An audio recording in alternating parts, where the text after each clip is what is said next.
సృష్టించబడినది మొదలు ఈనాటి వరకు కూడా మనుషుడు ఎప్పుడు కూడా నూతనమైన రుచుల కొరకు నూతనమైనటువంటి రుచి కొరకు మనుషులు పరుగులు తీస్తూ ఉన్నారు. అప్పుడప్పుడు మనం చూస్తుంటుంటాం టీవీ కార్యక్రమాల్లో కూడా కొత్త రుచులను ప్రజలకు అందించేటువంటి పనిలో పెద్ద పెద్ద ప్రోగ్రామ్స్ ఏర్పాటు చేస్తుంటారు. ఈ పెద్ద ప్రోగ్రామ్స్ ఏర్పాటు చేసే ఈ రుచుల యొక్క కార్యక్రమంలో కూడా చాలామంది ప్రజలు పనులు మానుకొని ఆ క్రొత్త రుచులను తెలుసుకునే పనిలోను లేక పొందుకునే పనిలోను ఆ రుచులను తాము కూడా తన ఇంటి వారికి లేక ఇతరులకు అందించాలనేటువంటి ఒక ఉద్దేశంతోనో ఆ విధమైన రుచుల కొరకు ప్రజలు పాకులాడుతూ ఉంటుంటారు.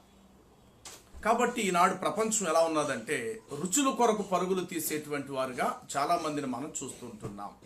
పురుషులని లేదు, స్త్రీలని లేదు, పిల్లలని లేదు, పెద్దవారని లేదు గాక అందరూ కూడా క్రొత్త రుచుల కొరకు పరుగులు తీస్తున్నారు. ఏదైనా రుచిలో హాని ఉంటుంది, రుచిలో హానికరమైన పరిస్థితి ఉంది. అయితే రుచి కావాలని కోరుకునే ప్రతి వ్యక్తి కూడా తప్పనిసరిగా ఆరోగ్యకరమైన రుచి కావాలని కోరుకోవటం మరింత శుభప్రదమైన విషయము.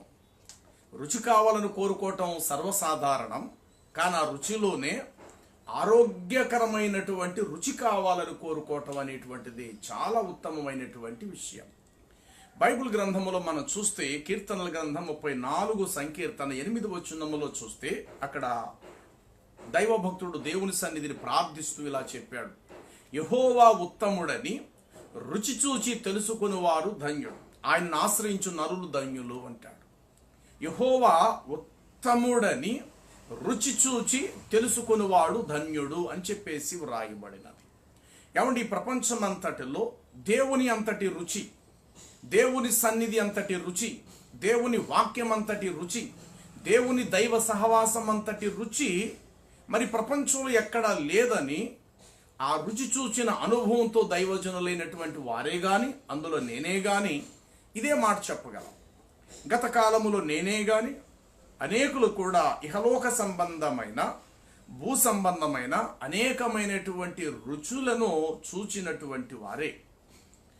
కంటితో ఒక రుచి, నోటితో ఒక రుచి, చెవి ద్వారా ఒక రుచి, చేసే పనుల ద్వారా ఒక రుచి, ప్రయాణం చేసే పాదాల ద్వారా ఒక రుచి, ఎన్నో రకాలైనటువంటి రుచులను మానవులు చూస్తున్నటువంటి వారిగానే మనం చూస్తూ ఉన్నాం. అయితే ప్రపంచంలో ఉన్న అన్ని రకాలైనటువంటి రుచులు ఒక ఎత్తు అయితే దేవుని ద్వారా దొరికేటువంటి రుచి చాలా ఉత్తమమైనటువంటిది. ప్రారంభములోనే మనం చూస్తాం, ఆదికాండం 3వ అధ్యాయంలో మనం చూస్తే 3 నుండి 6 వచనాల వరకు ఆదికాండం 3వ అధ్యాయంలో మనం చూస్తే దేవుడని యెహోవా మరి నేలమట్టితో మానవుని చేయటము, స్త్రీని చేయటము, ఆ తర్వాత వారు భుజించటానికి ఏదేను తోటలో అనేకమైనటువంటి ఫలవృక్షాలను దేవుడు అక్కడ వారి కొరకు సిద్ధపరిచించాడు. అలా చెప్పి ప్రభు ఒక మాట అంటాడు, ఈ తోటలోని సమస్త ఫలవృక్షాలను మీరు తినండి, కాకపోతే ఇదిగో పలానా చోట మంచి చెడులను తెలియపరిచే వృక్షం ఉంది, కనీసం వాటి ఛాయకు వెళ్ళొద్దు, వాటి నీడకు మీరు వెళ్ళొద్దు, ఆ చెట్టు మీద కనీసం మీరు చెయ్యి వేయొద్దు, ఆ చెట్టు మీద మీరు మనసు పెట్టవద్దు అనేసి ప్రభు తెలియపరచడం జరుగుద్ది. అయితే అక్కడ ఇంకో మాట చెప్పాడు, ఒకవేళ ఏ కారణం చేతైనా నేను చెప్పిన ఫలాలన్నీ తింటే నిశ్చయముగా మీరు బ్రతుకుతారు, నేను వద్దు అన్న ఫలాన్నే గనుక మీరు తింటే గనుక నిశ్చయముగా మరణం పొందుతారు అని కూడా ప్రభు చెప్పారు.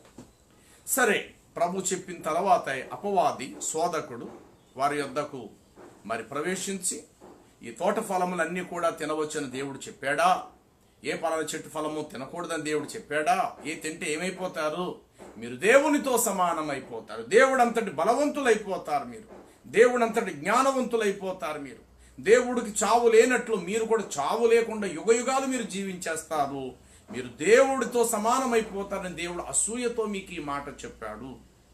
కాబట్టి నిక్షేపంగా నిర్భ్యంతముగా మీరు ఆ ఫలవృక్షాన్ని ఖచ్చితంగా మీరు తినవచ్చు, అందులో హాని మీకు ఎంత మాత్రము లేదు అని చెప్పినప్పుడు ఆ మాట విన్న అవ్వ వెళ్ళి కన్నులకు రమ్యముగాను మరి తినుటకు నోటికి రుచికరముగా ఉంటాదనుకొని మనస్సునకు అందమైనది గాను కన్నులకు రమ్యమైనది గాను.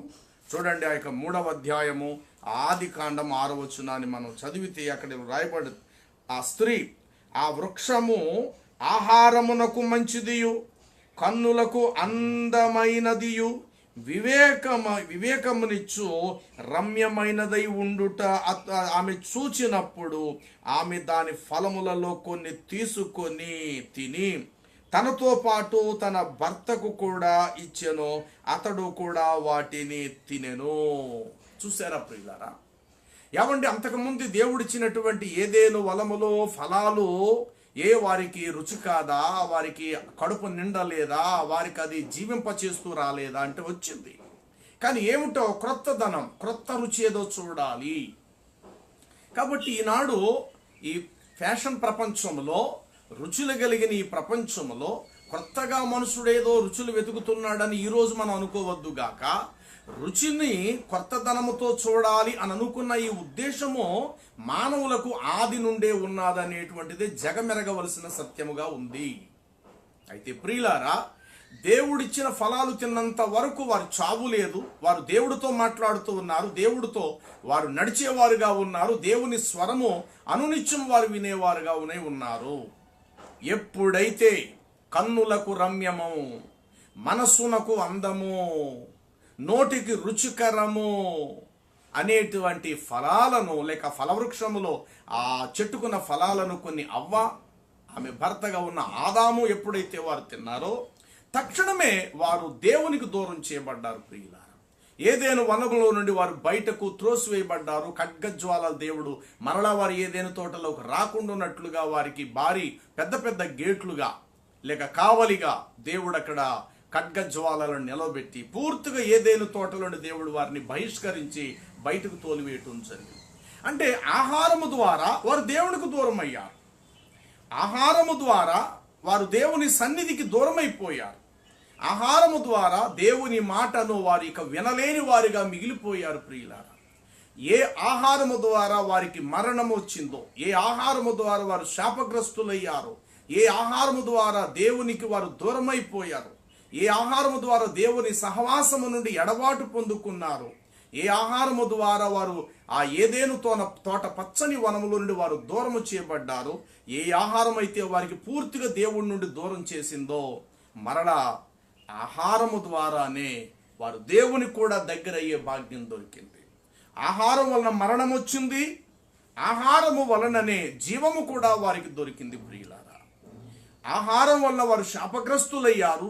ఆహారము ద్వారా వారు పుణ్యాత్ములుగా పుణ్య మనుషులుగాను, నీతిమంతులుగా, పరిశుద్ధులుగా వారు విమోచించబడ్డారు. ఆహారము ద్వారా శాపగ్రస్తులు, ఆహారము ద్వారానే శాపమునకు విమోచన. ఆహారము ద్వారా దేవునికి దూరము, ఆహారము ద్వారా మరల దేవునికి దగ్గరయ్యారు. ఆహారము ద్వారా వారు దైవ సహవాసం కోల్పోయారు, మరల ఆహారము ద్వారానే వారు దైవ సహవాసములోకి తిరిగి రావటం జరిగింది. ప్రియులారా, యేసుక్రీస్తు ప్రభు వారు ఒక చక్కటి మాట చెప్తారు.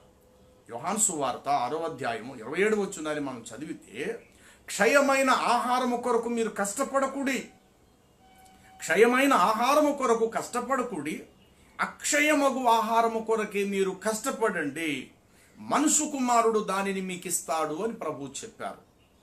క్షయము అంటే పాడు చేసేది, లేక పాడైపోయేది. ఒకవేళ నువ్వు తినినా తినకపోయినా, ఒకవేళ తింటే కడుపులో పాడైపోద్ది, తినకపోతే బయట పాడైపోద్ది. భూ సంబంధమైన ఆహారం ఎలాంటిదంటే, ఒకవేళ నువ్వు తిన్నావా కడుపులోకి వెళ్ళైనా సరే పాడైపోద్ది ఖచ్చితంగా. తినలేదా బయట ఉండని పాసిపోయి కుళ్ళిపోయి పాడైపోతారు. కాబట్టి ఇది ఏమిటంటే క్షయమైనది. ఈ క్షయమైనటువంటి ఆహారం కొరకే కేవలం మీరు కష్టపడిపోకండి. అసలైన సిసలైన అక్షయమైన చావులేని యుగయుగాలు జీవించగలిగేటువంటి అక్షయమైన ఆహారం కొరకు మీరు కొంతైనా కష్టపడండి. మనుషు కుమారుడుగా వచ్చిన నేనే దానిని మీకు ఇస్తాను అని చెప్పి ప్రభు ఇంకేం చెప్పారు తెలుసా? ఇదిగో పరలోకము నుండి దిగివచ్చిన జీవ ఆహారమును నేనే, పరలోకము నుండి దిగివచ్చిన జీవ ఆహారమును నేనే. నా శరీరము తినువాడు నా మూలముగా బ్రతుకును. ఇదిగో నా శరీరము నిజమైన ఆహారము, నా రక్తము నిజమైనటువంటి పానముయునై ఉన్నది. నా శరీరము తిని నా రక్తము త్రాగువాడే నిత్య జీవము గలవాడు, అంత్య దినమున వాణిని తిరిగి మృతులలో నుండి నేను లేపేదను. పరలోకము నుండి దిగి వచ్చినటువంటి జీవ ఆహారమును నేనే అన్నప్పుడు అక్కడున్న వాళ్ళందరూ అనుకున్నారట, యూదులు, ఇతడు తన శరీరమును ఎలాగూ తిననీయగలడు అని. మరలా ప్రభు అంటాడు, మనుషు కుమారుడు శరీరం తినే రక్తం త్రాగుతేనే గాని మీలో మీరు జీవము గలవారుగా ఉండరు. మీరు ఆయన శరీరము తిని ఆయన రక్తము త్రాగితేనే మీరు నిత్య జీవం గలవారుగా ఉంటారు అని చెప్పారు. అంటే ఆహారము ద్వారా మరణం వచ్చింది, తిరిగి ఆహారము ద్వారానే నిత్య జీవం దొరికింది. ఆహారము ద్వారా శాపగ్రస్తులయ్యారు, ఆహారము ద్వారానే శాపమునకు విమోచనం దొరికింది. ఆహారము ద్వారా దేవునికి దూరం అయ్యారు, చివరికి ఆ ఆహారము ద్వారానే దేవునికి దగ్గరయ్యారు. ఆహారము ద్వారా వారు సహవాసం కోల్పోయారు, ఆహారము ద్వారానే మరల దేవునితో సహవాసాన్ని పొందుకున్నారు. ఆహారము ద్వారా ఏదేను తోట నుండి దూరం అయ్యారు, ఆహారము ద్వారా నిత్య జీవని పరలోక పట్టణములో తిరిగి మానవులు ప్రవేశపెట్టబడుతున్నారు ఆ జీవ ఆహారము ద్వారానే. కాబట్టి ప్రియులారా, ఈ ప్రపంచం నేటికి కూడా కేవలం ఇహలోక సంబంధమైన రుచికరమైన ఆహారముల కొరకే మానవులు పరుగులు తీస్తుంటున్నారే తప్ప ఆరోగ్యకరమైన రుచికరమైన ఆహారం, రుచి వేరు, ఆరోగ్యకరమైనటువంటి రుచి వేరు. ఈనాడు ఆరోగ్యకరమైన రుచితో పని లేదు, ఆత్మ సంబంధమైన రుచితో అంతకన్నా పని లేదు, నిత్య జీవానికి కావలసిన రుచితో అంతకన్నా పని లేదు. కానీ కేవలం 3 నాళ్ళు ముచ్చటన్నట్లు ఇహలోక సంబంధమైన రుచి రుచి రుచి రుచి. ఏమంటే ఇశ్రాయేలీయులకు దేవుడు ఆకాశము నుండి మన్నాను కురిపిస్తూ వచ్చాడు. ఈ ఆహారం ఎలా ఉండేదట? తెల్లని హిమము వలె, కొత్తిమీర గింజల వలె అది ఎంతో మధురముగా ఉండేదట. ఆకాశం నుండి దేవుడు మన్నాను కురిపిస్తే, అయితే అలాంటి మన్నాను ఎందుకో ఇశ్రాయేలు ప్రజలు కొంతకాలము తిని మాకు అక్కర్లేదని చెప్పి దాన్ని తృణీకరించారు. తృణీకరించి వాళ్ళు ఒక మాట అంటారు, ఏమంటారంటే ఐగుప్తు దేశంలో మాకు బాగుగానే జరిగింది, మేము అక్కడ బలమైనటువంటి ఆహారం తింటూ వచ్చాము, అక్కడ చేపలు తిన్నాము, కూరగాయలు తిన్నాము, అవి తిన్నాము, ఇవి తిన్నాము, మాకు అక్కడ ఏ కొదువ కూడా లేదు అంటారు. చూడండి, సంఖ్యాకాండం 11వ అధ్యాయము 4వ వచనం కాని చదివితే అక్కడ అంటాడు, వారి మధ్య మిశ్రత జనము అనగా మాంసాపేక్షము కలిగిన ప్రజలు అధికముగా ఉండుటాను బట్టి ఇశ్రాయేలీలు మరలా ఏడ్చి, మాకు ఎవరు మంచి మాంసముతో ఆహారం పెట్టెదరు? ఐగుప్తిలో మేము ఉచితముగా తినిన చేపలను, కీరకాయలను, దోసకాయలు, కూరగాయలు, ఉల్లిపాయలు, తెల్లగడ్డలు జ్ఞాపకము వచ్చుచున్నవి. ఇప్పుడు మా ప్రాణము సొమసిలెను. ఈ మన్నా కాకుండా మా కన్నుల ఎదుట మరి ఏమీ కూడా లేదని చెప్పుకునిరి. అయితే ఆ మన్నా కొత్తిమీర గింజల వలె ఉండెను, చూపునకు అది బోళము వలె ఉండెను. జనులు తిరుగుచు దానిని కూర్చుకొని తిరగటి విసిరి లేక రోట దంచి పెనం మీద కూడా కాల్చుకొని రొట్టెలు కూడా వేసుకొనుచు వచ్చిరి. అయితే దాని రుచి, చాలా జాగ్రత్తగా వినండి ఇక్కడ ఈ మాట, దాని రుచి క్రొత్త నూనె రుచి వలె ఉండెను. చూసారా ప్రియులారా, ఇది దేవుడు అనుదినము 40 సంవత్సరాలు ఇశ్రాయేలు ప్రజలకు దేవదూతలు భుజించు మన్నాను. ఎందుకంటే ఈ ఆహారం కుళ్ళిపోలేదండి, పాడు కాలేదు. అలాంటి ఆహారాన్ని దేవుడు, అంటే దేవదూతలు తినగలిగేటువంటి ఆ మన్నాను ఒకాన సందర్భంలో వారు ఒక గిన్నెలో దాచిపెడితేనట అది తీసుకెళ్లి మందసంలో పెట్టారు. మన్నా గల బంగారపు పాత్రలో ఆ గిన్నెలో ఆ మన్నాను తీసుకెళ్లి దాచిపెడితేనట అది పురుగు పట్టలేదట, అది పాడైపోయలేదు. రాబోయే రోజుల్లో పిల్లలకు చరిత్రలో ఎలాగ మా పూర్వీకులు ఆహారము తిని బ్రతికారు, ఎలాంటి ఆహారం తిన్నారని తెలుసుకోవటానికి, జ్ఞాపకార్థంగా ఉండటానికి, సాక్షార్థంగా దానిని మందసములో ఉంచటం కూడా జరుగుతుంది. ఏమంటే ఇలాంటి ఆహారము దేవుడు పెందల కాడనే లేచి వారికి ఆహారం ఇస్తూ వస్తూ ఉంటుంటేనట వారికి ఆ రుచికరమైన ఆహారం, ఆరోగ్యకరమైన ఆ రుచిగల ఆహారం వారికి అక్కర్లేకుండా పోయింది. కేవలము భౌతికమైన రుచికరమైన ఆహారం కొరకే వారు పాకులాడారంటే ఆహారం కొరకు ఏడ్చేరట, మాంసము కావాలని ఏడ్చారు.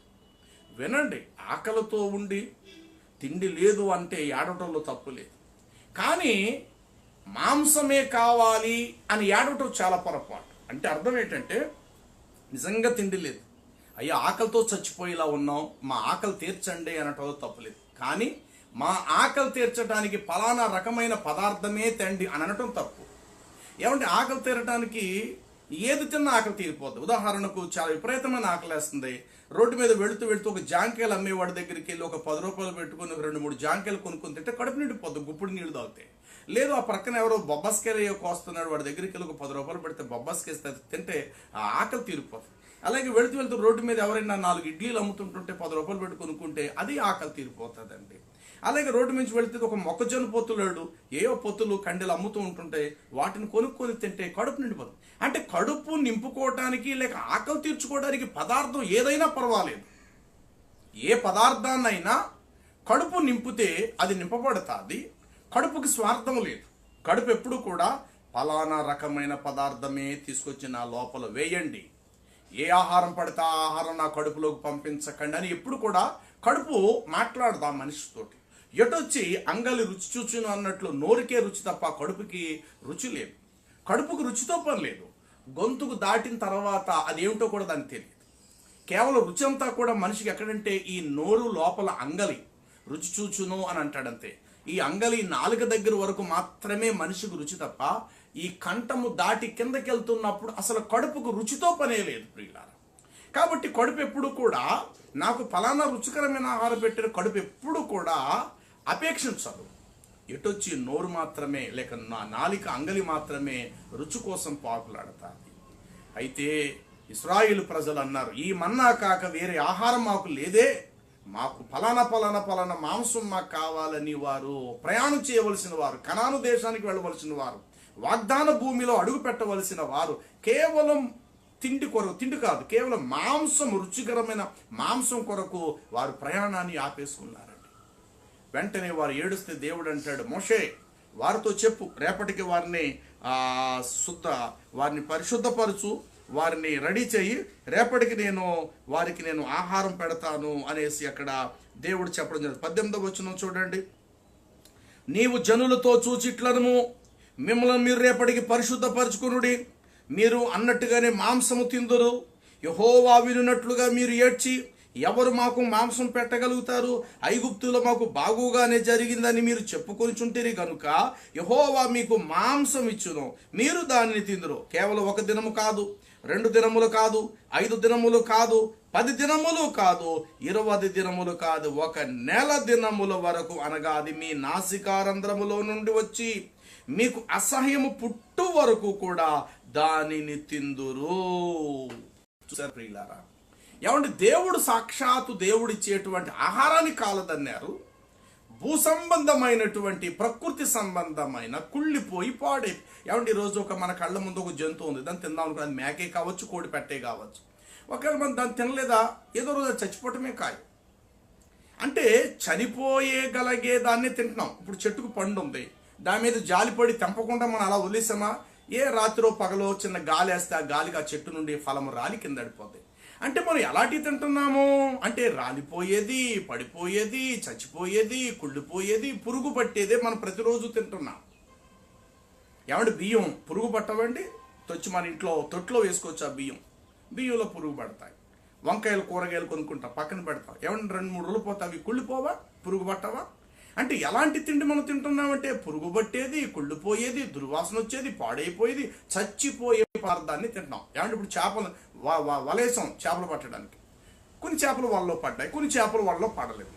వలలో పడిన చేపలను ఎలాగా వండుకుని తింటాం మనం.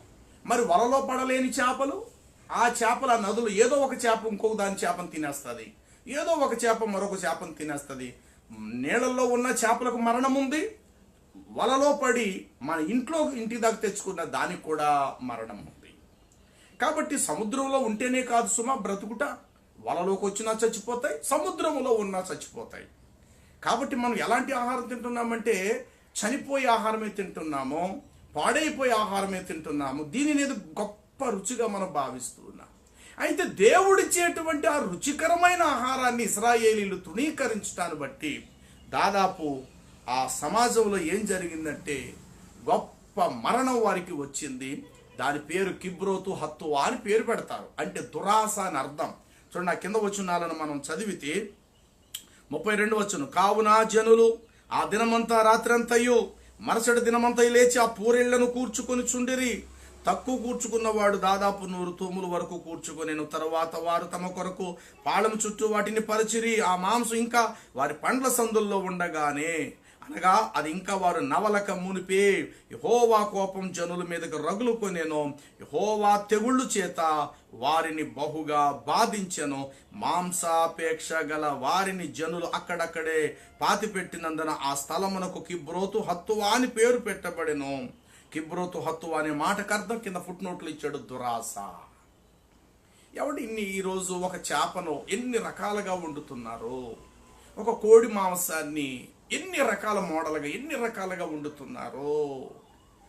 ఏదైనా ఒక కూరగాయ ఉన్నదట, ఆ కూరగాయను కూడా ఎన్ని రకాలుగా వండుతున్నారు. అంటే కేవలం మనుషుడు దేనికి అలవాటు పడిపోయి కేవలం రుచి రుచి రుచి రుచి రుచి రుచి. ఎన్ని రుచులు తిన్నా ప్రియులారా, మనకు మరణం అనేది ఉందన్న సంగతి మనం మర్చిపోవద్దు. అయితే ఆరోగ్యకరమైనటువంటి రుచి ఒకటి ఉంది. భౌతికమైన రుచికరమైన ఆహారం తెల్లారితే మనం తినేది. ఆరోగ్యకరమైన రుచి దేవుని వాక్యం. ఇర్మియా అంటాడు కదా, 15:16 అనుకుంటా ఇర్మియా గ్రంథ ఏమంటాడంటే, యెహోవా నీ వాక్యము నాకు దొరకగా నేను వాటిని భుజించి తిని సైన్యములకు అధిపతియగు యెహోవా అని పేరు పెట్టబడెను అంటాడు. 15వ అధ్యాయం ఇర్మియా గ్రంథము 16 వచనం, నీ మాటలు నాకు దొరకగా నేను వాటిని భుజించి తిని. వండర్ఫుల్ మాట. ఇది ఆరోగ్యకరమైన రుచి కలిగిన ఆహారం, ఇది జీవాహారము. ప్రియమైన వారులారా, మరి దినము మనం దేని కొరకు పాకులాడేవారుగా మనం ఉంటున్నాం? కేవలం ఇళ్లల్లో పలు రకాలైన వంటకాలే చేసుకుంటూ పలు రకాలైనటువంటి రుచిగల పదార్థాల మీదే మనసు పెట్టామా? దేవుని వాక్యం అనే జీవాహారం మీద మనం మనసు పెట్టేవారుగా మనం ఉంటున్నామా? ఆలోచన చెయ్యండి. ఈనాడు ప్రజలకు కావలసినటువంటి సత్యవాక్యం ఇవి తక్కువైపోతూ ఉన్నాయి, ఆడంబరాలు అధికమైపోతూ ఉన్నాయి.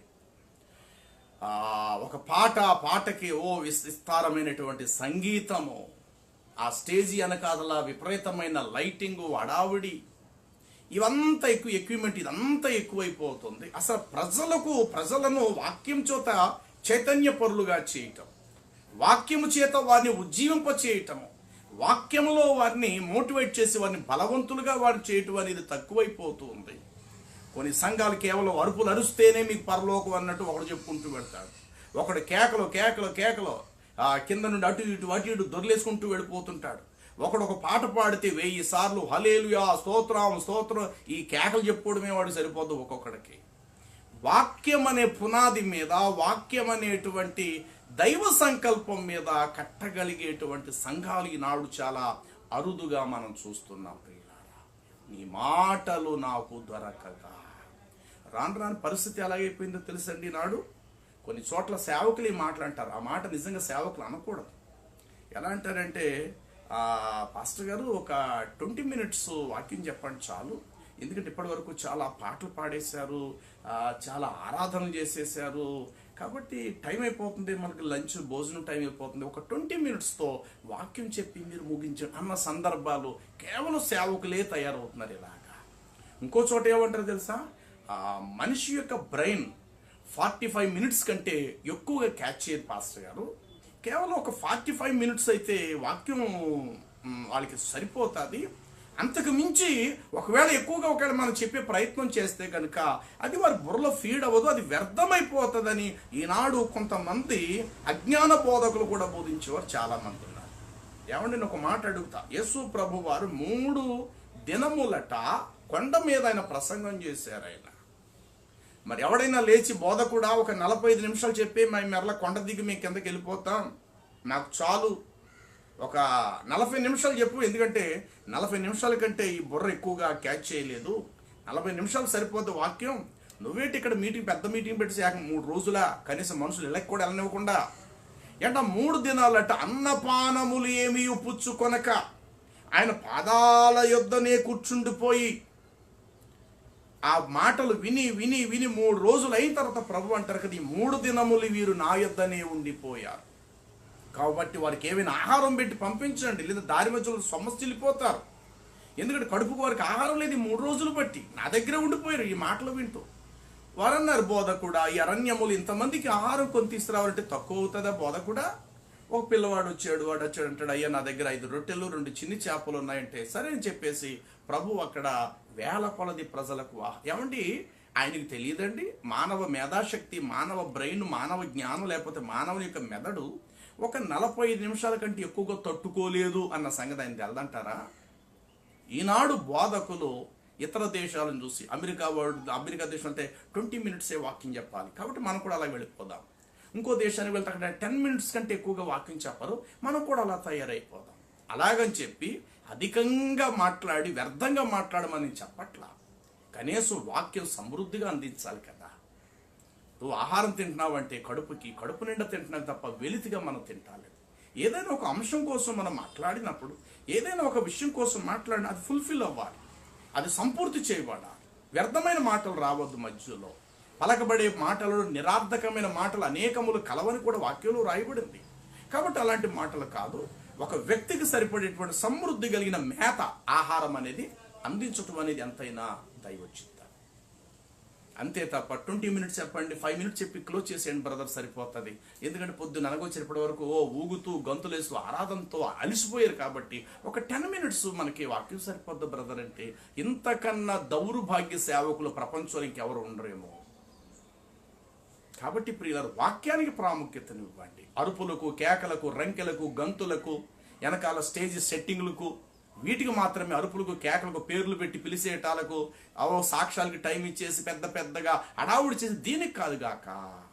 ఆ సభకు ఒక రకమైన ప్రజలు రారు, నానా రకరకాల ప్రజలు వస్తారు, బాధలతో వస్తారు, ఇబ్బందులు ఉంటారు, అవమానాలతో ఉంటారు, మరణానికి చచ్చిపోతాం రేపో మాపో అన్న ఉద్దేశాలతో రకరకాలు, ఇదే ఆఖరి రోజు తెల్లారి తిని చచ్చిపోతాం అన్న రకరకాల మనుషులు మైండ్స్తో రకరకాల ఉద్దేశాలతో అలాంటి సభలకు లేక సంఘాలకు వస్తుంటారు. వాక్యం ఎప్పుడు ఒక వ్యక్తికి సరిపోవద్దు గాక, వచ్చిన వారందరికీ సరిపెట్టాలి. వాక్యం అందరికీ సరిపడితేనే అక్కడ దేవుని క్రియ జరిగిందని మనం నమ్మాలి.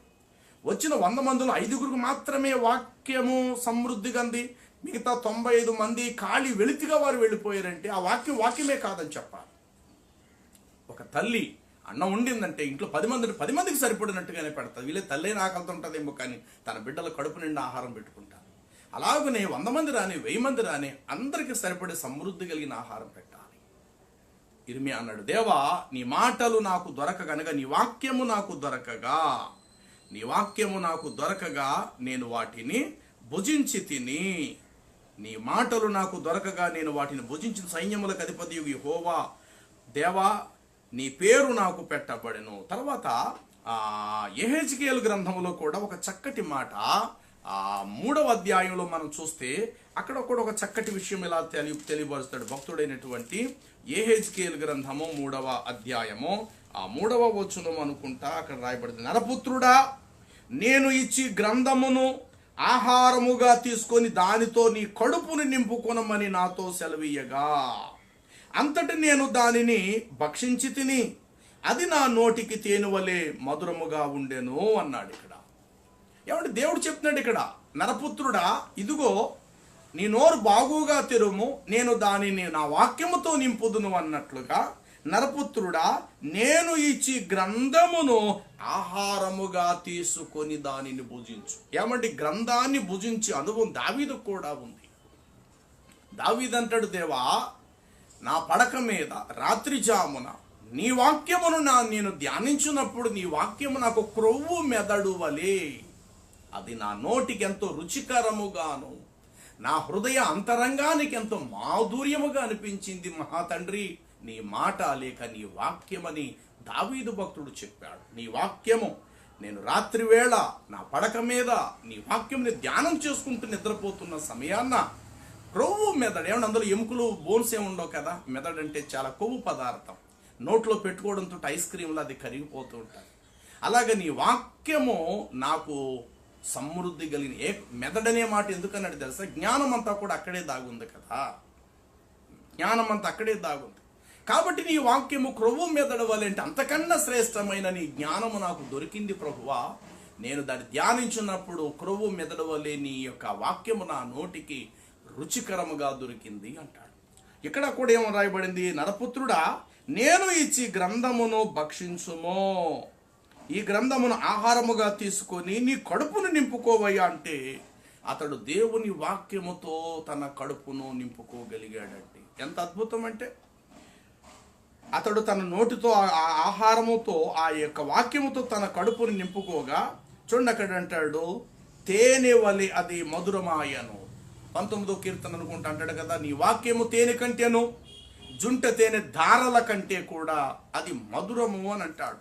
అలాగే నేను ప్రకటన గ్రంథములో మనం 9వ అధ్యాయాన్ని ఆ 10 అధ్యాయం 10 వచనాన్ని మనం చూస్తే ప్రకటన గ్రంథం 10 అధ్యాయము 10 వచనాన్ని మనం చూస్తే అక్కడ ఇలా రాయబడి ఉంటుంది, అంతటా ఆ దూత చేతుల్లో ఉన్న గ్రంథమును తీసి అంతటి నేను ఆ చిన్న పుస్తకమును దూత చేతుల్లో నుండి తీసుకొని దానిని తినివేయమని అంతటి నేను ఆ చిన్న పుస్తకమును దూత చేతుల నుండి తీసుకొని దానిని తినివేసి తిని అది నా నోటికి తేనెవలే మధురముగా ఉండేనే కానీ నేను దానిని తినివేసిన తర్వాత నా కడుపుకు అది చేదాయను. అంటే దేవుని మాట మాధుర్యం తేనెవలే ఉందట. రెండవది అది కషాయము వలె చేదుగా కూడా ఉందట. ఎందుకంటే దేవుని మాట రెండంచులు గల ఖడ్గం, ఖండిస్తాది, ఆదరిస్తాది, కన్నీళ్లు తుడుస్తుంది, కంట తడి పెట్టిస్తుంది, గాయము చేస్తుంది, గాయం కట్టు కడతాది. దేవుని మాటలు అంత జీవం ఉంది. దేవుని మాట ఎటువంటి ఖడ్గము కంటేనో రెండంచులు గల వాడిగల ఖడ్గం, కన్నీళ్లు తుడుస్తుంది, లాగిపెట్టి కంట తడిపెట్టి చేలా కూడా కొడతాది, గాయము కడతాది, గాయం చేయగలుగుతాది కూడా. తేనె వలె రుచికరంగా నోటికి మధురంగా కూడా ఉంది నీ వాక్యం. ద సేమ్ టైం అది నా కడుపుకి చేదు. ఎందుకంటే చేదులో ఉన్న గుణం ఏంటంటే ఆరోగ్యం. ఖండించే మాటలో జీవం ఉంది. ఎందుకంటే నీతిమంతుడు నన్ను గద్దించుట నాకు తైలాభిషేకము, వారు నన్ను కొట్టిన ఎడలని దానిని తృణీకరింపకుందును అంటాడు భక్తుడు కీర్తనలో. నీతిమంతులు నన్ను కొట్టుట నాకు తైలాభిషేకం. కాబట్టి దేవుని చేత శిక్షించబడటం, దేవుని చేత గాయపరచబడటం, దేవుని చేత ఒక దెబ్బ మనం తినటం అనేది ఎంతో మనకి దీవెన, ఎంతో మనకి ఆశీర్వాదం. ఈనాడు సంఘాలు ఎలా ఉన్నాయంటే నునువెచ్చని స్థితిలో కేవలం పైపోయిన తీయటి మాటలు చెప్పేవారుగా ఉన్నారే తప్ప ఖండించి బుద్ధి చెప్పి హెచ్చరించి సరిచేసేటువంటి వారు లేరు. తిరిగి అంటారు, ఏమంటే అలా ఖండిస్తే ప్రజలు రారేమో, ఎందుకు నువ్వు భయపడుతున్నావు? రారు అన్నవారు ఎలాగా రారు, ఆ సంగతి వదిలే. వచ్చిన వారినన్నా మనం సరిచేయాలి కదా. నా తండ్రి ఒకరిని ఆకర్షిస్తాను కానీ వాడు నా దగ్గరికి రాడు. కేవలం జీవితకాలం అంతా తీయటి మాటల్ని చెప్పి సంఘాలను పెంచుకోవడానికి మనం ప్రయత్నం చేయొద్దు. ఖండించాలి, బుద్ధి చెప్పాలి, హెచ్చరించాలి, సరిచేయాలి. ఆ సంఘాన్ని ప్రభు చేతులకు మనము అప్పగించుకోగలిగి ఈ పనిని చేయాలని ప్రభు మనకు అప్పగించాడు. అయితే నాడు ఎలా ఉన్నాయంటే సంఘాలు కేవలం తీయటి మాటలు చెప్పే సంఘాలుగానే ఉంటున్నాయి తప్ప ఖండించి బుద్ధి చెప్పి కడుపుకి ఆ యొక్క చేదైనటువంటి వాటిని అందించట్లా. చూడండి, పూర్వకాలములో కషాయం తాగించేవారు. ఎందుకంటే కషాయం తాగటం వల్ల రోగం నివారణ. ఈరోజు ప్రపంచం అంతా తాగుతుందండి. ఈరోజు ప్రపంచమంతా తాగుతుంది చేదైన కషాయం. ఏమంటే నిన్నటి వరకు తెల్లారు లేవడంతో చిక్కటి హార్లిక్స్లు, బూస్ట్లు, ఏమంటే రకరకాల నోటికి తీపికరమైనటువంటి పదార్థాలు నిన్నటి వరకు తిన్నారు ప్రపంచం అంతా కూడా. ఏమైపోయింది ఈరోజు? తెల్లారితే పసుపు నీళ్లు కాసుకోవటం అట, ఏవేవో వనమూలికలు వేసుకోవటం అట, ఏమండి చెట్ల వేర్లు వేసుకోవటము, పసుపు వేసుకోవటము, నిమ్మకాయ పిండుకోవటము, రుచి లేని ఏమాత్రము అసలు తాగటానికి కూడా ఇష్టము లేనటువంటి పానీయాన్ని తెల్లార్లేస్తే త్రాగటం జరుగుతుంది. ఇది మన ఒక్కరమేనంటే ప్రపంచం అంతా కూడా అన్ని దేశాలు వారికి కూడా ఇదే పరిస్థితి ఎదురైంది. ఎందుకంటే ఇందులో ఆరోగ్యం ఉంది. కేవలం రుచిలో అనారోగ్యం ఉంది, కానీ చేదైన పదార్థం అనేటువంటి దాంట్లో ఖచ్చితంగా ఆరోగ్యదాయకం ఉంది. ప్రియులారా, భౌతికమైన రుచి, మసాలాలు, రంగులు. ఏమండి ఈరోజు ఆ యొక్క పెద్ద పెద్ద హోటల్స్కి వెళితే ఆ చికెన్ తయారు చేసినటువంటి ఆ పదార్థం మీద ఎర్రని రంగు, అలాగైతేనే కానీ మన వాళ్ళు కొనుక్కోరన్నమాట. ఇంట్లో భార్యో లేక తల్లో చక్కగా శుభ్రంగా చేస్తే ఈ ఆహారాన్ని తినడానికి ఎవడు ఇష్టపడతాం? తన భార్య కష్టపడి వండిన పదార్థం, తన తల్లి కష్టపడి వండి శుభ్రంగా తయారు చేసి ఆరోగ్యకరమైన ఫుడ్ను తయారు చేసి పెడితే దీన్ని ఎవడు తిండండి? ఎక్కడ దరిద్రం బయటికి వెళ్ళి హోటల్స్లోకి వెళ్ళి ఆ పాసిపోయిన ఫుడ్డా, ఫాస్ట్ ఫుడ్డో అలాంటివి తెచ్చుకొని తగలాడి తిని ఈరోజు అనారోగ్య పాలైపోయిన వాళ్ళు బోళ్ళు మంది ఉన్నారు. అంటే మనుషులు దేనికి అలవాటు పడిపోతున్నారంటే భౌతికమైన రుచులను మానవుడు వెంటాడుతూ పరుగులెడుతున్నాడు తప్ప దేవుడిచ్చి ఆరోగ్యకరమైన రుచికి మానవుడు ఎందుకు ముందుకు రాలేకపోతున్నాడు. యూదా దేశం నుండి నెబుకద్నెజర్ అనేటువంటి రాజు బంధించి మరి యూదా యవనస్తులైనటువంటి వారిని తన దేశానికి బానిసలుగా ఈడ్చుకుని వెళ్ళిపోయారు. అలా ఈడ్చుకొని వెళ్ళిపోయినప్పుడు దుఃఖంతో వెళ్ళారు, ఎవరు సంతోషంతో అయితే వెళ్ళలేదు, బాధపడ్డారు. అయితే వెళ్ళినటువంటి వారు అబ్బో మేము అక్కడికి వెళ్తున్నాం కాబట్టి మాకు మంచి రాజుగారు తినే భోజన పదార్థాలు మాకు పెడతాడేమో అని చెప్పి వాళ్ళు ఏం అనుకోలేదు. అయితే రాజు పెట్టే భోజన పదార్థాలు తినమని కూడా రాజు ఆజ్ఞాపించాడే, కానీ ఆ పదార్థాలు బహుశా అందరూ తినేసి ఉండొచ్చు. షడ్రకు, మేషకు, అబేద్నెగో, దానియేలు అనే ఈ ముగ్గురు యవ్వనస్తులట రాజు భుజించు భోజన పదార్థముల చేత తమను తాము అపవిత్రత పరుచుకున్నామని చెప్పి నపుంసకుల అధిపతితో, ఆ యొక్క భక్షకారుల అధిపతి వాళ్ళతో చెప్పడం జరుగుతుంది. అంటే ఆహారాన్ని ప్రిపేర్ చేసి వాళ్ళకి అందించేటువంటి ఆ వ్యక్తితో చెప్పడం జరుగుతుంది. అతడు అంటారు, వరే అబ్బాయి మీరు తినకపోతే మీ ముఖాలు మిగతా బాలుర్ల ముఖముల కంటే నీరసంగా ఉంటే కనుక రాజు నాకు శిక్ష విధిస్తాడు అనంటే ఆ నలుగురు అంటారు, లేదయ్యా మా మాటిని ఒక 10 దినముల వరకు మేము శాఖాధాన్యాహారములే తిందుము, రాజు భుజించు భోజన పదార్థముల చేత మమ్మల్ని మేము అపవిత్రత పరుచుకోము, కేవలం మేము కాయగూరల ఆహారం తింటామని అనుకున్నారు. సరే 10 రోజులు తిన్న తర్వాతట రాజు భుజించు భోజన పదార్థాలు, రాజు త్రాగు ద్రాక్షాపానము చేత భుజించి త్రాగే మిగతా బాలుర్ల ముఖముల కంటే కూడానట ఈ షడ్రక్, మేషక్, అబేద్నెగో, దానియేలు అను వారి యొక్క బాలుర్ల ముఖములు వారి ముఖముల కంటే తేజరిల్లినట్లుగా ప్రకాశవంతమైనవిగా ఉండటం అనేది అక్కడ జరిగింది. ఏమంటే వారు ఏమన్నా అనుకున్నారా, ఇంత గొప్ప దేశానికి వచ్చాం, సరే రాజు పెట్టే భోజనం పెడుతున్నట్టు ఎంత అద్భుతం, మంచి పని అయింది మనకి, ఇజ్రాయెల్ దేశం నుండి వచ్చాం కానీ ఇక్కడ మంచి భోజనమే మనకు పెడుతున్నాడు ఈ మహానుభావుడు అని చెప్పి తిండికి వారు కక్కుర్తి పడిపోలేదండి. వాళ్ళు తిండికి వారు ఆశపడలేదు ప్రియులారా. ఆ తిండిని వారు లెక్క చేయలేదు. ఏమంటే ఈనాడు ఎలా ఉన్నారంటే ఎమ్మెల్యేతో కలిసి కూర్చొని తింటే భోజనం పెద్ద గొప్ప, ముఖ్యమంత్రితో కలిసి కూర్చొని భోజనం తింటే పెద్ద గొప్ప, ఇక ప్రధానమంత్రితో కలిసి కూర్చుంటే ఇంకా గొప్ప, రాష్ట్రపతి భవనంలో రాష్ట్రపతి గారితో కూర్చొని భోజనం తింటే ఇంత గొప్ప అనుకుంటున్నారే. ఆ రోజు ప్రపంచాన్ని తన చేతుల్లో పెట్టుకున్న, ప్రపంచాన్ని పరిపాలిస్తున్నటువంటి బబులోను యొక్క రాజు అయినటువంటి నెబుకద్నెజర్, ఏమంటే వాడు తినే భోజనమైన సామాన్యమైంది అనుకుంటున్నారండి. ఎంత ఖరీదైన భోజనం అంటే, ఎంత ఆరోగ్యకరమైన భోజనం చెప్పాలంటే, భౌతికంగా ఎంత రుచికరమైన భోజనం అంటే, ఎంత శ్రేష్టమైన భోజనం ప్రియులారా. వారు ఏమైనా రుచికరమైన భోజనానికి ఏమైనా వారు అలవాటు పడ్డారండి? వాళ్ళు నో, మాకు అక్కర్లేదు అన్నారు. అందుకే సామెతలు 23వ అధ్యాయము 1వ వచనము నుండి చదివితే అక్కడ కొన్ని వచనాలు మనకు ఇలా కనబడతాయి. సామెతల గ్రంథము 23వ అధ్యాయంలో చూస్తే అక్కడ అంటాడు కదా, నీవు ఏలికతో భోజనమును చేయి కూర్చుండినప్పుడు నీవు ఎవని సమక్షమందు ఉన్నావన్న సంగతి మాత్రం బాగుగా తెలుసుకునము. ఒకవేళ నీవు తిండిపోతువే అయి ఉన్న ఎడల నీ గొంతుకునకు వాక్యం అనే ఖడ్గము కత్తి అడ్డు పెట్టుకొనుము. అతని రుచిగల పదార్థాలు కనీసం నువ్వు ఆశించకు, ఎందుకంటే అవి మిమ్మల్ని మోసపుచ్చు ఆహారములు. సాతానుడు ప్రభు దగ్గరికి వచ్చి అంటాడు, ఈ రాళ్లను రొట్లుగా చేసుకొని తిను. నువ్వు ఆకలితో ఉన్నావు కదా ప్రభువా, బోధకుడా, ఇదిగో ఈ రాళ్ళు రొట్టెలుగా చేసుకొని తిని నీ కడుపు నింపుకో అన్నప్పుడు వాడు చెప్పినటువంటి ఆ రుచికరమైన పదార్థాలకు యేసునాథుడు అంగీకరించలేదండి. సాతానా నా వెనకకు పొమ్ము అన్నాడు. వాక్యం ఇక్కడ అదే వ్రాయబడింది, ఇంచుమించు అలాంటి మాట. అతని రుచిగల ఆహారములను నీవు ఆశించక, ఎందుకంటే అవి మోసపుచ్చు ఆహారములు. అలాగే ఐశ్వర్యము పొంద ప్రయాసపడక మట్టి అభిప్రాయం నీకు కలిగినను దాన్ని విడిచిపెట్టుము అని అంటాడు. తర్వాత 6వ వచనం, ఎదుటి వాని మేలు ఓర్చలేని వానితో కలిసి భోజనం చేయకుము, అతన్ని రుచి కలిగిన పదార్థాలు ఎంత మాత్రము నీవు ఆశించకము. అయితే అటివాడు తన అంతరంగములో లెక్కలు చూచుకును, పేరుకి నువ్వు తినుము త్రాగుము అని అతడు నీతో చెప్తాడే కానీ నిజంగా అది హృదయములో నుండి వచ్చిన మాట అయితే కాదు. నీవు తినినను వెంటనే తిరిగి దానిని నీవు కక్కివేయుదువు అన్నాడు దేవుడు. కాబట్టి ప్రియులారా, ఆరోగ్యకరమైన భోజనం మరొక దినం బ్రతకటానికి అవకాశం ఇస్తుంది. రుచికరమైన భోజనము ఆ రోజుతో మన జీవితం అంతమొందేటట్లు చేయిస్తారు.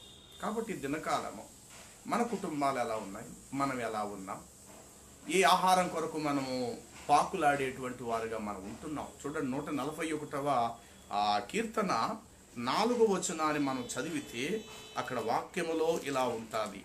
141 4వ వచనము చూడండి, ఇక్కడ కింద మాట అంటాడు, వాని రుచిగల పదార్థములు నేను తినకయుందునుగాక అన్నాడు. 141వ సంకీర్తన 4వ వచనము కింద మాటలో రాయబడింది. ఏమంటాడంటే, వారి రుచిగల పదార్థములను నేను తినకయుందునుగాక. కాబట్టి దినకాలము రుచికరమైన ఆహారము భూ సంబంధమైనది, ఆరోగ్యకరమైన రుచికరమైన ఆహారం పర సంబంధమైనది. ఎంత రుచికరమైన ఆహారం తిన్నా ఒకరోజు మనం చనిపోవటం ఖాయం. మన శరీరాలు కుళ్ళి పురుగు పట్టడం ఖాయం, మట్టిగా మారిపోవటం ఖాయం. అయితే పరలోకానికి తీసుకొని వెళ్ళగలిగే, బలమునివ్వగలిగే, సామర్థ్యతను పెంచగలిగే ఆహారం ముందు చూశారు. అది ఎలాంటి ఆహారం అనంటే ఆరోగ్యకరమైనటువంటి జీవాహారం. మనుషులు కేవలము ఇహలోక సంబంధమైన భూ సంబంధమైన ఆహారం కొరకే ప్రజలు కష్టపడుతున్నారు తప్ప అక్షయమైన ఆహారం కొరకు మనుషులు కష్టపడతాలేదు. కాబట్టి దినకాలం ప్రియులారా, మనం ఏ ఆహారాన్ని భుజించటానికి మనం ఇష్టపడుతూ ఉన్నామో, ఆరోగ్యకరమైన రుచినే నిత్య జీవాన్ని తీసుకెళ్లే ఆహారాన్ని ఇష్టపడుతున్నామా, కేవలం తాత్కాలిక నోటి మీద పెట్టుకుంటే అబ్బా చాలా బాగుందలే అని అనిపించుకోగలిగే ఇహలోక సంబంధమైన భౌతిక సంబంధమైన పాసిపోయి కుళ్ళిపోయే కొద్దిపాటి ఆహారం కొరకే మనం కష్టపడేటువంటి వారుగా మనం ఉంటున్నామా? చూడండి, హెబ్రీలకు అపోస్తుడైన పౌలు రాసినటువంటి తన పత్రిక 6వ అధ్యాయంలో మనం చదివితే అక్కడ వాక్యములో ఇలా వ్రాయబడి ఉంటుంది.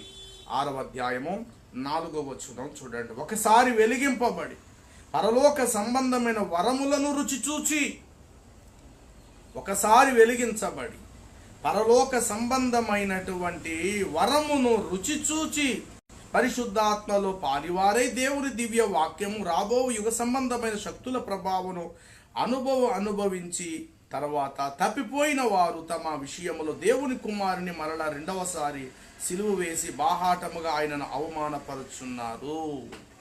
ఒకసారి పరలోక సంబంధమైన వాటిని రుచి చూచి, యెహోవా ఉత్తముడని రుచి చూచి తెలుసుకొనుడి, ఆయనను ఆశ్రయించిన నరుడు ధన్యుడు. పేతురుకు పత్రికలలో కూడా ఇంచుమించు అలాంటి మాటే మొదటి పత్రిక 2వ అధ్యాయంలో మనం చూస్తే అక్కడ ఇలా రాయబడి ఉంటుంది. చూడండి, ప్రభు దయాళుడని మీరు రుచి చూచి ఉన్న ఎడలా అంటాడు. ప్రభు దయాళుడు, ప్రభు వాక్యము దయాళమైనది. ప్రభు దయాళుడని మీరు రుచి చూచి ఉన్న ఎడలా, యెహోవా ఉత్తముడని మీరు రుచి చూచి ఉన్న ఎడలా, పరలోక వరములను మీరు రుచి చూచి. కాబట్టి రుచిలో మరణం ఉంది, ఆరోగ్యకరమైన రుచిలో జీవం ఉంది. కాబట్టి ప్రియులారా, ఆరోగ్యకరమైన రుచి దైవ సంబంధమైనది. అది సహవాసమే కావచ్చు, వాక్యం కావచ్చు, ప్రార్థనా జీవితం కావచ్చు, హెచ్చరించబడటం కావచ్చు, బుద్ధి చెప్పే ఖండించే వాక్యమే కావచ్చు. ఇవన్నీ మన పాలిట ఆరోగ్యకరమైన రుచికరమైన ఆహార పదార్థాలు. ఇవన్నీ కేవలం ఇహలోక సంబంధమైన రుచికే పరుగులు. తెల్లటి టీవీలో ఎన్ని ప్రోగ్రామ్స్ ప్రియులారా, కేవలం ఇది ఎలా వేయండి, నూనె ఎంత వేయండి, మసాలాలు వేయండి, ఇలా వండుకు తినండి, తెల్లాలికి ఇదే పని. ఏమి తిందుమా, ఏమి త్రాగుదుమా అన్నట్టుగానే తెల్లారితే ఇదే పని మీద, దీని మీద కోట్ల రూపాయలు ఖర్చు పెట్టి ఛానల్స్ ఆ టీవీ ప్రోగ్రామ్స్ మనం చూస్తున్నాం. ఎవడో వచ్చి కొత్త వెరైటీ ఏదో చూపించడం, ఏదో రుచికరమైన పదార్థాల కోసం చెప్పటం. అబ్బో సూపర్గా ఉంది, ఇప్పటి వరకు నేను ఎప్పుడు తినలేదు ఎలాంటిది, అబ్బో చాలా అద్భుతంగా ఉన్నది, దీన్ని మీరు మీ ఇంటి వారికి కూడా ఇలా వండి పెట్టండి. ఇంతే నా జీవితం, కేవలం ఈ భూ సంబంధమైన రుచికరమైన ఆహారాలు తింటూ మన జీవితాన్ని గడిపేసుకుందామా? ఏ నిత్య జీవం కోసం ఆశ మనలో లేదా? క్రైస్తవ బిడ్డలుగా మన గురేమిటి? గంజి నీళ్ళతో మనం తిన్న బలమైన జీవాహారం దేవుడు మనకిస్తున్నాడు గాక, దాంతో మనం బ్రతికించబడదాం. పెద్దలు ఒక మాట అంటారు, మింగనానికి మెతుకులు మీసాలకు సెంపెంగు నూనె అన్నట్లుగా ఈనాడు కొంతమంది ఎలా ఉన్నారంటే కేవలం ఇహలోకం మ్యాజిక్లు, ఇహలోక సువాసనలు, ఇహలోక రుచులు దీనికే పాకులాడేటువంటి వారిగా మనం చూస్తున్నాం. దయచేసి క్రైస్తవ బిడ్డలుగా దేవుని వాక్యములో ఉన్నంత రుచి మరి దేనిలో కూడా లేదు గాక. అనుభవపూర్వకంగా చెప్తున్న ఈ మాట, దేవుని సహవాసం, దేవుని సన్నిధి, దేవుని వాక్యములో ఈనాడు ఈ లాక్డౌన్స్ సందర్భముగా కొన్ని చర్చలు మూతవేయబడుతున్నాయి. ఒక మాట నేను విశ్వాసులను అడుగుతున్నా, కనీసం సేవకులను సంప్రదిస్తున్నారా? కనీసం ఫోన్లో దైవజనుడా ఈ వారం మందిరం తెరవలేకపోయారు కదా, వాక్యం మాకు దూరం అయిపోయింది కదా, అయ్యా ఏమైనా 2 మాటలు మీ నోటంట చెప్పండి అయ్యా, మీ కుటుంబముగా కూర్చున్నాం దైవజనుడా, ఒక్క 2 మాటలు చెప్పండి అయ్యా, నేను నా భర్త నా పిల్లలు మా అత్తమ్మ వాళ్ళందరూ కూర్చున్నాం, ఇక్కడ స్పీకర్ ఆన్ చేసాము, ఒక 2 మాటలు చెప్పండి. ఎందుకంటే 4 రోజులు అయిపోతుంది, లేక 2 నెలలు అయిపోతుంది, 3 నెలలు అయిపోతుంది, వాక్యాలు మేము విని సన్నిధానానికి రాలేకపోయి అనే ఆసక్తి కనీసం విశ్వాసులైనటువంటి మీ మనసుల్లో కనబడుతుందా? కొందరు అనుకుంటారు ఇదే గొప్ప పనిగా ఉంది, కానుక ఎక్కర్లేదు, చర్చికి వెళ్ళక్కర్లేదు, అక్కడికి వెళ్తే ఒక కరోనా జాబ్ ఎవరికైనా ఉంటే మనకు వచ్చేస్తుందేమో, ఇదేదో చాలా బాగుంది, ఇలాగే కొంతకాలం అయితే గొడవ లేని పనికి ఆదివారం కూడా పనులు చేసేసుకోవచ్చు. దుష్టుడు ఈ విధంగా కూడా కొంతమందిని తన వైపుకు నడిపించేసుకునేవాడు కొంతమంది ఉన్నారు. కానీ నిజమైనటువంటి దైవ బిడ్డలైతే కనుక మందిరం తెరిచి చిన్న ప్రార్థన చేసి రోధించి గుండెలు బాదుకుని ఏడుస్తారు, అయ్యో ప్రభు ఈ అవకాశం మరలా మాకు ఇచ్చావా, ఈ 4 రోజులంతా నీ మందిరానికి మేము దూరం అయిపోయామే, గత 3-4 వారాలు బట్టి నీ సన్నిధులు మేము కనబడలేకపోయామే, మరలా దైవజనుడు మా ముందుకు తీసుకొచ్చావా ప్రభా, ఆరోగ్యవంతుడుగా మేము కూడా ఆరోగ్యవంతులుగా మమ్మల్ని కూడా చేసావా ప్రభా, ఇదిగో మరలా ఈ సమయంలో నువ్వు మాతో మాట్లాడబోతున్నావా ప్రభా అని గుండెల బాదుకొని పశ్చాత్తాప్తులు ఏడుస్తారండి. ఇది మారు మనసు పొందినటువంటి దేవుని వాక్యము యొక్క రుచి చూచిన బిడ్డల యొక్క ఆత్మీయ పునాదిది. ఇదేదో బాగుంది, పాస్టర్ గారిని కలవక్కర్లేదు, మందిరం దూరం ఏం అడిగితే కరోనా కదా అయ్యగారు, మరి ఎలా వస్తాం అయ్యగారు అని చెప్పి ఏదో సాకు చెప్పి తప్పించేసుకుందాం అనే భావాలతో ఉంటారు. చూసారంటే కేవలం వీళ్ళందరూ ఇహలోక రుచుల కోసం పాకులాడేవాళ్ళు. ఆత్మ సంబంధమైన రుచి కావాలనుకున్న వారైతే ఒక్క ఆదివారం దేవుని మందిరం తప్పిపోయినందుకు ఎంతో లోపల కుమిలి ఏడుస్తారు, పశ్చాత్తాపడతారు. దావీదు అంటాడు, నీ మందిరంలో 1 దినము గడుపుట 1000 దినముల కంటే శ్రేష్టము అని చెప్పి. అలాంటి దేవుని మందిరం మీద దూరం అయిపోతున్న, వాక్యం దూరం అయిపోతున్న హృదయం అంతా భారంతో నిండిపోద్దు ప్రియులారా.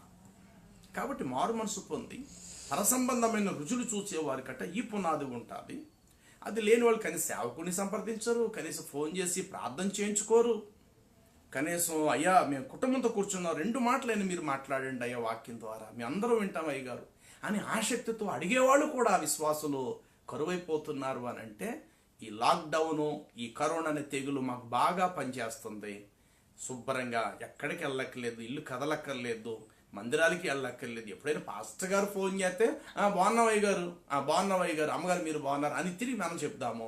అప్పటి వరకు మనం కూడా ఫోన్ చేయవలసిన పని లేదు అని అనుకుంటున్నారంటే వీళ్ళందరూ కేవలము ఇహలోక సంబంధమైన ఇజ్రాయేలు చోట అరణ్యములు ఆకురాలి పేరు చూసారని అలాంటి వారితో సమానం.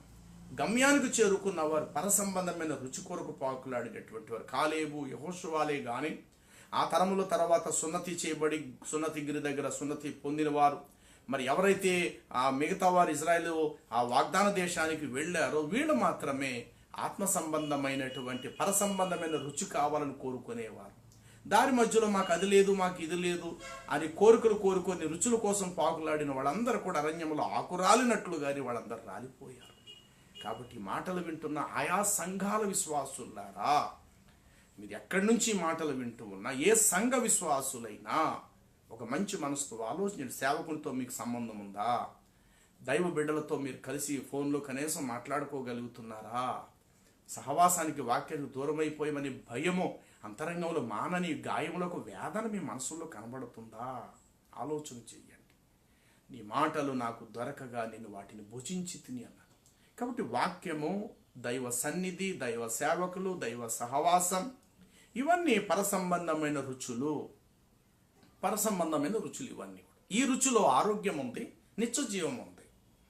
కేవలం ఇహలోక సంబంధమైన రుచి కావాలనుకునేవాడు ఖచ్చితంగా మరణం అనేటువంటిది ఒకటి ఉంది. కాబట్టి దానియేలు, షడ్రక్, మేషక్, అబేద్నెగోలు రాజు భుజించు అతని రుచిగల పదార్థాలు మాకు అక్కర్లేదని వారు తీర్మానం తీసుకున్నారు. దేవుని వాక్యం మీదే వారు ఆధారపడ్డారు ప్రియులారా. అందుకే దేవుడు కూడా చరిత్రలో వారిని వాడుకున్నాడండి. వెళ్ళిన మిగతా యూదులు ఏమైపోయారో మనకు తెలదు. యవనస్తులు చరిత్రలో మనకు కనబడితే ఆ నలుగురు కనబడతారు. ఆ తర్వాత ఎజ్రా, నెహెమ్యా, మొర్దెకై, ఇలాగ కొంతమంది అక్కడక్కడ వజ్రాలు వంటి వారు, అక్కడగబడిన ముత్యములు వంటి వారు మనకు కనబడతారు. మరి వెళ్ళిన వాళ్ళు ఎంతమందో తెలియదు. మరి మిగతా వారు ఎక్కడ కూడా కనబడలేదంటే వాళ్ళు రాజు పెట్టే భోజన పదార్థాలకు, ఇహలోక సంబంధమైన రుచులకు వారు అలవాటు పడిపోయారేమో. బహుశా వారికి పరసంబంధమైన వాటితో పని లేకుండా పోయిందేమో. అందుకు వారి చరిత్ర ఎక్కడ మనకు కనబడదు. ఎక్కడ చూసినా షడ్రకు, మేషకు, అబేద్నెగో, దానియేలు, ఆ యొక్క ఎజ్రా, నెహెమ్యా, మొర్దెకై, ఇలాగ కొంతమంది మాత్రమే చరిత్రలో మనకు కనబడుతున్నారు. కారణం వీళ్ళందరూ పరసంబంధమైన ఆరోగ్యకరమైన రుచికి వారు అలవాటు పడ్డారు.